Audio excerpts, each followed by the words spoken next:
കടവന്ത്രയിൽ വീടൊഴിപ്പിക്കാനെത്തിയ കോടതി ജീവനക്കാർ നാട്ടുകാരുടെ പ്രതിഷേധത്തെ തുടർന്ന് ഒഴിപ്പിക്കാതെ മടങ്ങി. വീട്ടിലേക്കുള്ള വൈദ്യുതി കണക്ഷനും വാട്ടർ കണക്ഷനും വിച്ഛേദിപ്പിച്ചാണ് ജീവനക്കാർ മടങ്ങിയത്. പൊന്നോത്ത് റോഡിൽ ആറുകണ്ടത്തിൽ ബിന്ദു ഷാജിയുടെ വീടാണ് ഒഴിപ്പിക്കാനെത്തിയത്. മൂന്നാമത്തെ പ്രാവശ്യമാണ് ജില്ലാ കോടതിയിൽ നിന്നും ആമീൻ ഉൾപ്പെടെയുള്ള ജീവനക്കാർ പോലീസ് സന്നാഹത്തോടെ വീട് ഒഴിപ്പിക്കാനെത്തുന്നത്.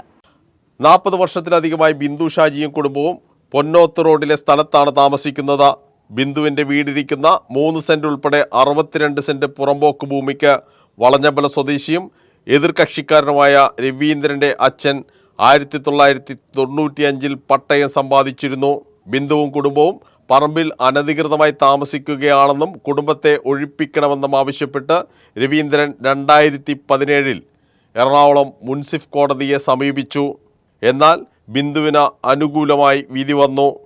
തുടർന്ന് രവീന്ദ്രൻ വിധിക്കെതിരെ ജില്ലാ കോടതിയിൽ അപ്പീൽ നൽകി അനുകൂലമായ വിധി സമ്പാദിക്കുകയായിരുന്നു. ഇതിനെതിരെ ബിന്ദു ഷാജി ഹൈക്കോടതിയിൽ കേസ് ഫയൽ ചെയ്തിരുന്നു. ഹൈക്കോടതി കേസ് പരിഗണിക്കുന്നതിന് മുമ്പ് ഒഴിപ്പിക്കാൻ ശ്രമിച്ചതാണ് നാട്ടുകാരുടെ പ്രതിഷേധത്തിന് കാരണമായത്.